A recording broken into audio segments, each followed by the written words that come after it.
Hello दोस्तों, कैसे हो आप? आशा है आप लोग सब अच्छे होंगे। तो इस वीडियो में मैं बात करने वाला हूँ कि मैं फेरी के काम में कैसे आया, मतलब जो डोर टू डोर हल्दी मिर्च सरफ साबुन मैं बेचता हूँ, इस काम में मैं कैसे आया। तो आज लगभग मैं 3 दिन बाद फिर वीडियो डाल रहा हूँ। 2 दिन थोड़ी आलसी खराब रही अपनी, नींद सी नहीं आई। आज भी सुबह मैं 6 बजे के आसपास सोया, फिर 7:25 के आसपास मैं उठा। पूरी रात नींद नहीं आई, फिर फ़ोन वोन चलाता रहा। खैर, तो मैं बताता हूँ आपको कि मैं फेरी के काम में कैसे आया। जब 2012 में मैंने अपना काम स्टार्ट किया, तो मतलब जब मैंने अपने बिज़नेस का सोचा था 2011 में कि जीवन में क्या करना है, तो मैंने सोचा था कि जो भी शुरू में बिज़नेस मिलेगा, उसको हम अच्छे से करेंगे और फिर जो है जो अर्निंग होगी उससे उसको दूसरी जगह इन्वेस्ट करके मतलब उसकी तह तक जाऊँगा। जैसे कि भाई मैंने शुरू में बिल्डिंग मटेरियल का काम का सोचा था, क्योंकि मेरे रिश्तेदार बहुत करते थे, तो मुझे मैं उनके बीच उठता बैठता था, तो वो मुझे ज़्यादा आसान लगा। तो मैं उनके पास गया 1 अप्रैल को, तो उन्होंने जो है मुझे 7 अप्रैल तक कोई रास्ता नहीं दिया। मतलब उन्होंने मना कर दिया कि भाई जो है तुम कंपटीशन में आ जाओगे हमारे, तो तुम हमारे ग्राहक छीन लोगे। मतलब बहुत सारी चीज़ें होती हैं इस तरह की, तो दूसरे को मतलब आगे बढ़ने नहीं देना चाहता है, तो इन रिश्तेदारों ने मेरे मना कर दिया था। तो मेरा जो दोस्त था किशन शर्मा, उसने भी 1 अप्रैल को अपना काम स्टार्ट कर दिया था। तो वो फ्री का काम करता था, मतलब ये हल्दी मिर्च सर्फ साबुन ये सब बेचता था।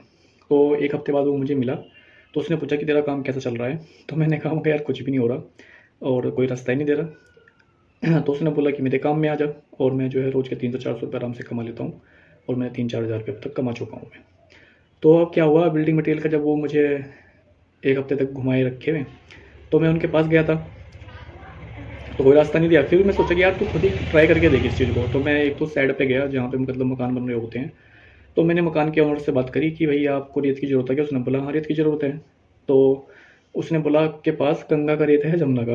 और बस मेरी वहाँ पे झंड सी हो गई। मुझे तो पता ही नहीं था कि रेत गंगा जमुना का भी होता है।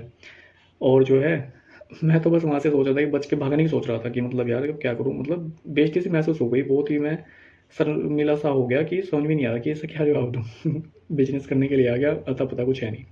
उसने पूछा कि बजरी, हमें बजरी की भी ज़रूरत है, तो बजरी की 6 एमएम की बजरी चाहिए। अब मुझे इस बारे में भी जानकारी नहीं थी कि बजरी भी एमएम के हिसाब से होती है, मतलब मोटी बजरी। अब लेंटर में अलग तरह की बजरी गिरती है, तो हर साइज़ की ज़रूरत होती है मतलब एक मकान को बनाने के लिए, तो मुझे उसकी जानकारी नहीं थी। तो मैंने उनसे ये बोल के कि मैं मेरे भैया इस काम को करते हैं और मैं उनको कल लेके आऊँगा। और मैं बड़ी मुश्किल से वहाँ से साइकिल उठा के अपनी भागा। तो बस फिर मुझे लगा यार ये तो बहुत मुश्किल हो जाएगा, बिना उनके हेल्प के नहीं हो पाएगा ये, क्योंकि मुझे तो पता ही नहीं गंगा जमुना का रेत का। और फिर उसमें रेत भी मोटा बारीक होता है। भाई चिनाई में अलग तरीके का रेत चलता है, लेंटर में जो थोड़ा बहुत रेत डलता है वो मोटा डलता है, तो इस तरीके मतलब बहुत सारी चीज़ें थी। तो फिर मैं सोचा था कि यार चलो एक ब्रो रिक्वेस्ट करते हैं 7 तारीख को, मतलब मैंने सोचा था यार 7 तारीख को ही मुझे किशन शर्मा मिल गया। तो फिर उसने 8 तारीख को बोला कि तू मेरे वहाँ पे आ जा। और अब मेरे पास पैसा भी नहीं था यार, सबसे बड़ी समस्या ये थी कि मेरे पास पैसा भी नहीं था कि मैं इन्वेस्ट कर सकूँ कुछ, मतलब थोड़ा सा बिजनेस और दूसरा कर सकूँ। मेरे पास तो एक भी रुपया नहीं था उस दौरान। पर यह है कि बिल्डिंग मटेरियल का अगर थोड़ी नॉलेज हो जाती मुझे, तो उसमें क्या था कि वो पहले ऑर्डर ले लिया करते थे। हमने रेत, जैसे रेत का सैंपल दिखा दिया, उसने बोला एक ट्राली चाहिए, तो फिर उन ट्राली वाले को फ़ोन कर दिया करते थे, तो वो रेत वहाँ पे डाल दिया करता था। और उससे जो पेमेंट आई, अपने 100-200 रुपये जो भी बने वो अपनी जेब में रख लिया, तो हमने उसकी ट्राली वाले की पेमेंट कर दी। या फिर मैं भैया से बोलता कि भैया मुझे वहाँ से ऑर्डर मिला है, तो भैया वो रेत वहाँ पे डलवाते। अब जैसे कि एक ट्रॉली पे सपोज करो 200 रुपये बचने हैं, तो उसमें से जो है 50-100 रुपये में रख लेते, 100 रुपये में रख लेता, तो मेरा तो कुछ भी नहीं लगा। तो ग्राहक इस तरीके से ढूंढता, और मैं अपने भैया और से जो मतलब रिश्तेदार थे, में मौसी के लड़के थे, और जो है उनकी जो मौसी का लड़का था, जो लड़की थी उनके जेठ का लड़का था, ये 3 बंदे थे। तो खैर ये तो हो नहीं पाया, तो मैं जीरो से स्टार्ट करना चाहता था क्योंकि पैसा नहीं था। तो अब किशन के पास जो है काम करने के लिए वहाँ पे 600 रुपये के आसपास सिक्योरिटी देनी थी, क्योंकि वो जो है 20 पैकेट चाय पत्ती के दिया करता था, और एक हल्दी, 4 हल्दी के पैकेट और एक घी का डब्बा, कि इनको सेल करके आओ। चाय पत्ती पे 5 रुपये दूंगा, घी के डब्बे पे 25 रुपये दूंगा, और हल्दी के पैकेट पे 5-5 रुपये दूंगा। तो इस तरीके से वही रोज़ के 200-250 रुपये के आसपास बन जाया करते थे। उससे ऊपर जो तुम बेचोगे भाई, उसने तो 20 रुपये का पत्ती का पैकेट दिया, तुमसे 30 का बेच लो, 40 का बेच लो, तो जो है उसको तो 20 रुपये वापस लौटाने हैं, तो उसमें हम ऊपर से भी कमाई कर सकते थे। तो इस तरीके से मेरी जो है फेरी के काम की शुरुआत हुई। तो मतलब मैं अगले दिन चला गया, तो उन्होंने बोला कि तुमसे मार्केटिंग करनी है इस तरीके से, तो थोड़ा सा उन्होंने इंटरव्यू वगैरह लिया, थोड़ा सा बताया कि जब कस्टमर के पास जाओगे तो नमस्ते करनी है, और फिर उनसे पूछना है कि सर हम जो है इस कंपनी की तरफ से हैं, इस तरीके से बताना। तो अब उसमें मुझे थोड़ा लग रहा था, मैं यार ये तो मेरे से हो नहीं पाएगा, कि मतलब मैं किसी के पास जाऊँगा, शर्म सी आ रही थी मतलब। तो मुझे लगा यार जॉब तो बहुत बड़ी ड्रामेबाजी है। पर खैर किशन ने मेरा जो है हिम्मत बढ़ाई हुई थी, क्योंकि वो खुद कर रहा था इस काम को, और वो ठीक ठाक रुपये कमा रहा था। उस दौरान फैक्ट्री में भी अगर काम करते हम कहीं पे कंपनी में, तो 2500 रुपये के आसपास महीने का मिलता था, वही 150 दो 250 रुपये के आसपास, और सॉरी 70-75 रुपये के आसपास मिलता था एक दिन का काम का। तो खैर तो मैं चला गया इंडस्ट्रियल एरिया में, चला गया, वहाँ पे चाय की दुकान हुआ करती थी, तो मैं उनके पास गया, भाई मेरी चाय है इस तरीके से, और जो है 40 रुपये का पैकेट है। उस दौरान चाय पत्ती 50 रुपये की आया करती थी एक पाव, तो हमारा मैंने 40 का ही बताया उसको। तो जो है उसने बोला कि भाई पहले बना के देखूंगा मैं, तो 2-4 मिनट उसके पास रुका, तो उसने बना के देखी, खैर उसने 2-4 पैकेट ले लिए। इस तरीके से करते करते मैं कई जगह पे गया, तो खैर मैंने 10-12 पत्ती का पैकेट बेच दिया, वो घी का डब्बा भी बेच दिया। अब घी के डब्बे के पैसे जो है 120 रुपये का उसने दिया था, तो उसको तो 120 रुपये लौटाने थे, पर वो मैंने जो है 150-200 रुपये के आसपास बेच दिया। बात कहने गया शुरू में 300-400 रुपये पहले दिन कमा लिया, 2-3 घंटे ही लगे, तो थोड़ा कॉन्फिडेंस आया, पर अगले दिन के लिए डर भी था यार, चल यहाँ का तो हो गया, अब आगे कैसे करूँगा। तो खैर उससे पूछा मैंने कि भाई थोड़ा मुश्किल हो रहा है काम का, तो उसने जो है जो गाँव में जाया करता था वो भी इस तरीके से फ्री का ही काम किया करता था। उसने भी जो है 2010 में अपने काम का स्टार्ट किया, और जो है 2012 में मैं उसके पास गया था, तो 2 साल तक उसने फेरी वेरी का इस तरीके से करके लोगों को फिर अपना बताया कि भाई मैंने अब जब वहाँ पे अपनी दुकान खोल ली है, ऑफिस से टाइप का खोला था, तो लोग बाग वहाँ आया करते थे और वहाँ से उससे सामान खरीदा करते थे, अनुराग सैनी से। अनुराग सैनी था जिसके पास हमने काम स्टार्ट किया था। तो इस तरीके से जो है उसने गाँव का रास्ता दिया, गाँव में मैं गया, तो 2-4 कस्टमर उसके थे, तो उनको हमने चाय पत्ती घी वगैरह दिया, पर वहाँ पे जो है चाय पत्ती उसने पहले से 25 रुपये की बेच रखी थी, तो वहाँ तो 40 रुपये की नहीं बिक सकती थी। खैर वहाँ 25-25 रुपये की बेच के वो घी का डब्बा भी 250 रुपये के आसपास बिक गया। खैर तो अब 120 रुपये उससे लौटाने थे, मतलब बात कहने की है 400-500 रुपये आराम से बन गए। तो अब जो है गाँव में जब गया, अब उनको सामान की सब जरूरत होती है, भाई हल्दी मिर्च भी चाहिए, सर्फ साबुन सब चीज़ चाहिए, पर यह कि चाय पत्ती बहुत ही घटिया क्वालिटी की थी।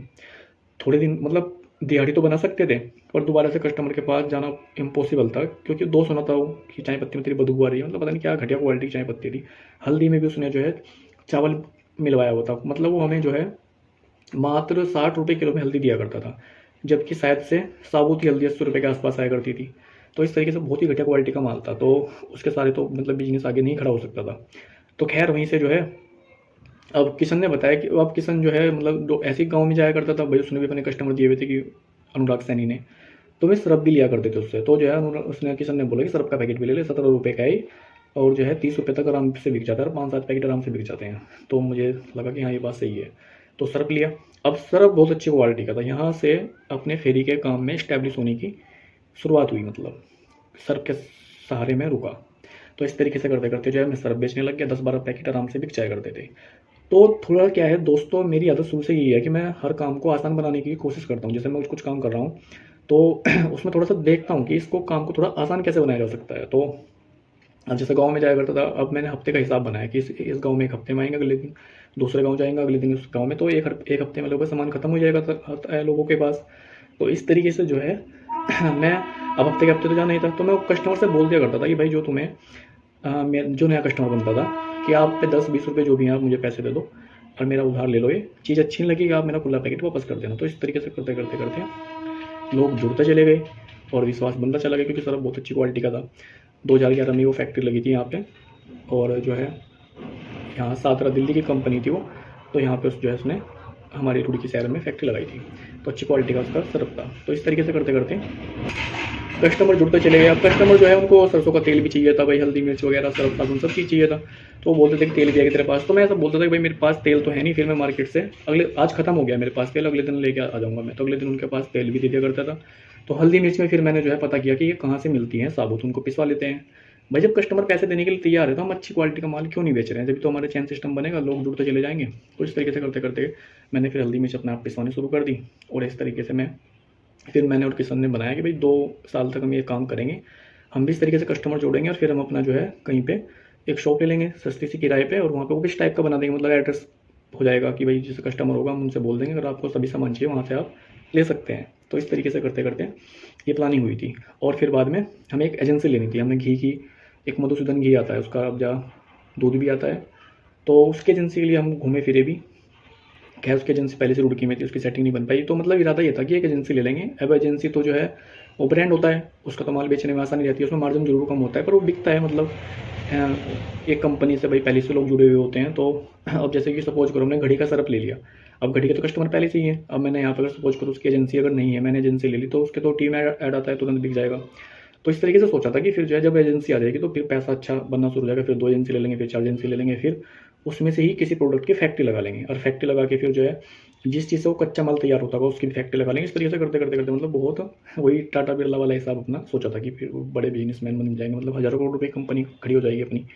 पर खैर 2012 से ये हुआ, तो 2012 में घर में इतनी समस्या आ गई कि घर भी बिक गया हमारा, पापा की तबीयत ख़राब हो गई, बिजनेस में पापा को मतलब लॉस हो गया, जो पापा काम करते थे अपना छोटा मोटा प्रॉपर्टी का, और करते करते सारी जिम्मेदारी मेरे ऊपर आ गई, और बस मेरा वहाँ से अंत होना शुरू हो गया। मैं डिप्रेशन में धीरे धीरे जाना शुरू हो गया। अब जो 2-4 रुपये महीने का 15-20 हज़ार रुपये कमाया करता था वो सब घर में लग जाया करते थे। जब घर बिका तब किराए पे रहने की नौबत आई, फिर दूसरा घर बनाया लोन वोन लेके, अब उसकी 17,000 रुपये किस्त बंदी। अब 17,000 रुपये तो नेट वहाँ चला जाया करता था। अब मैं सबसे घर का बड़ा था, मेरे से 3 छोटे भाई थे, वो सब पढ़ लिख रहे थे, तो बहुत सारी चीज़ें हुई कि मतलब पैसा ही किसी रुपये बचेंगे, और बल्कि माइनस में ही जाने लग गया। तो मैं अपने बिजनेस में पैसा लगा ही नहीं पाया, स्टॉक किसी चीज़ का कर ही नहीं पाया। हमेशा सामान की कमी रहती थी कि जैसे कि भाई तेल की बोतल अब 10 ही है अपने पास, बिकनी है 14 तो कम रह गई। अब हल्दी मिर्च के पैकेट ले गए हम 10, तो जो है बिकनी 15 हैं, मतलब ग्राहक ने ज़्यादा मांगी, तो इस तरीके से करते करते करते सेटिंग बन नहीं पाई।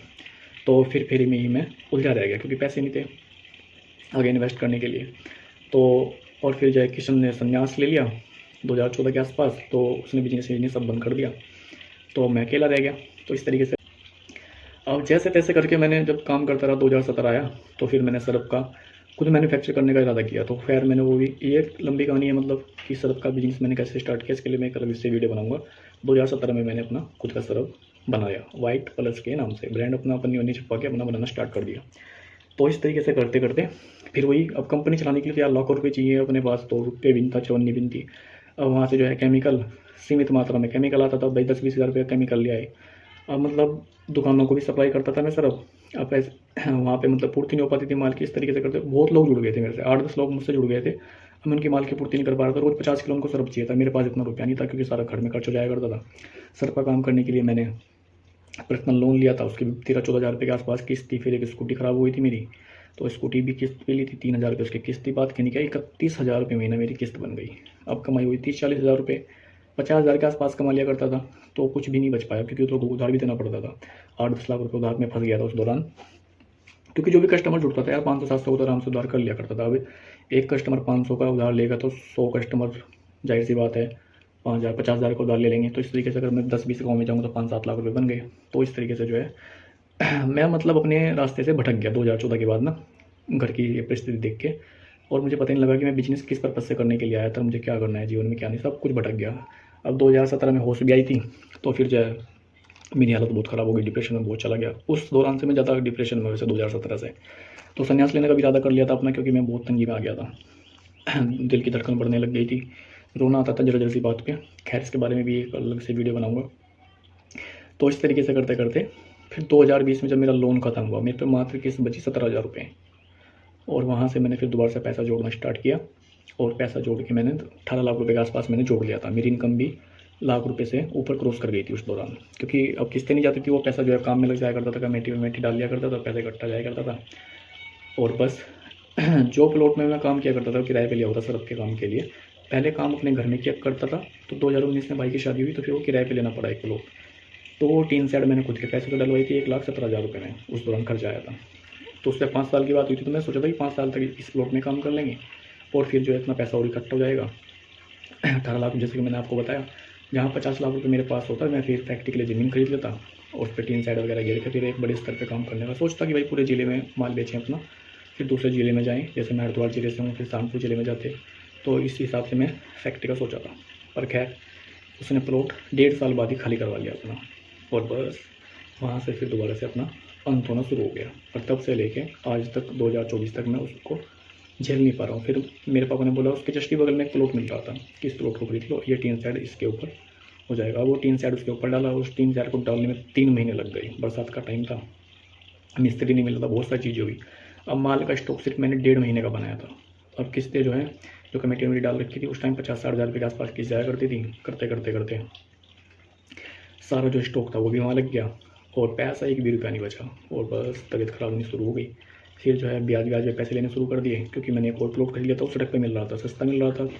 तो मैं सोचा कि सड़क पे प्लॉट मिल रहा है, यहाँ पे ज़्यादा सही रहेगा, ट्रक भी आ जाए करेंगे, यहीं पे ही लोग जुड़ जाएंगे, मतलब भाई मेन रोड पे था वो प्लॉट। तो मैं आप सबको बता दूंगा भाई मेरी फैक्ट्री वहाँ पे है, तो लोग कट्टे कट्टे में चले जाया करेंगे, आसानी रहेगी मतलब। तो इस तरीके से करते करते 16 लाख का वो प्लॉट लिया, 10 लाख का ये, लगभग 26 लाख मतलब 28-30 लाख रुपये के आसपास मेरा खर्च हो गया। मेरे पास तो 18 लाख रुपये था, अब मैं 14-15 लाख के माइनस में चला गया, और वो 14-15 लाख को आज मैंने 70 लाख रुपये बना दिया है। तो अभी तो खैर मेरे पास कर्जा कम है, अभी चल रहा है मई, 22 मई है आज 2024, जून जुलाई अगस्त सितंबर अक्टूबर नवंबर दिसंबर 8 महीने हैं। 8 महीने तक तो 3 लाख रुपये महीना किस्त जाएगी, यानी 24 लाख रुपये। तो 24 ये 15 लाख रुपये ब्याज पे लिए हुए हैं, और 30 लाख एक भाई के हैं, तो 25, 55 और 15, 60 लाख के आसपास अभी कर्जा रह रहा है। तो इसकी भी व्यवस्था कर दी है जैसे तैसे करके। तो दिसंबर 2024 तक मेरे ऊपर मात्र 20 और 10, 30 लाख रुपये का कर्जा रह जाएगा, जो मैंने सेटिंग वेटिंग बनाई हुई है। तो बात कहने की अब जो 2025 से देखेंगे क्या होगा। तो इस वजह से मैं मतलब इस उलझनों की वजह से मैं इसी काम में फेरी के में उलझा रह गया।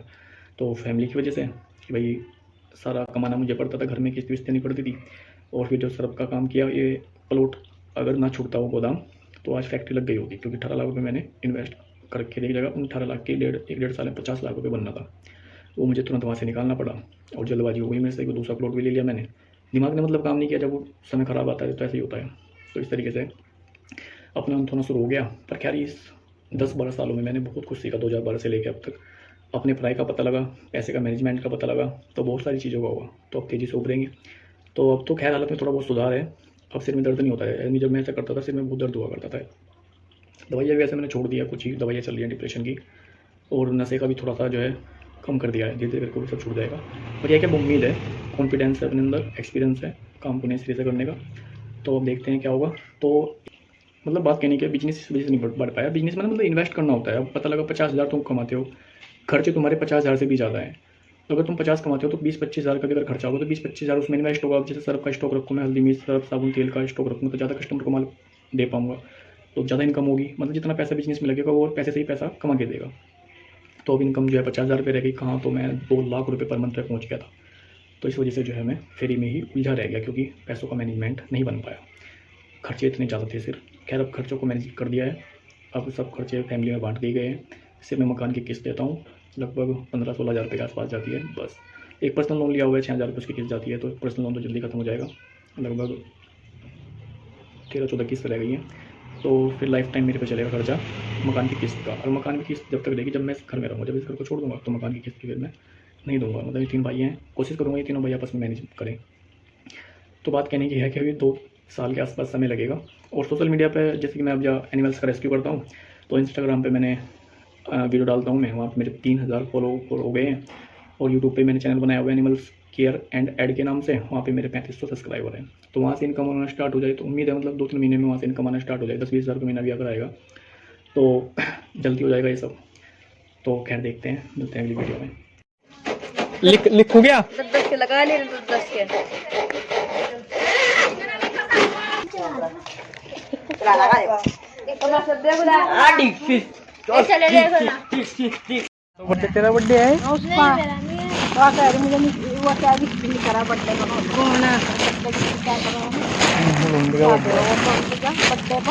मेरी तरफ सबसे कचरी भून और सांझ को मैक्रोनी बनाई है, ठीक है। ये उसका बर्थडे है, उसको दिया तो ये थोड़ा है तेरा। जनवरी जब देखेंगे हल्दी चंदन वाली।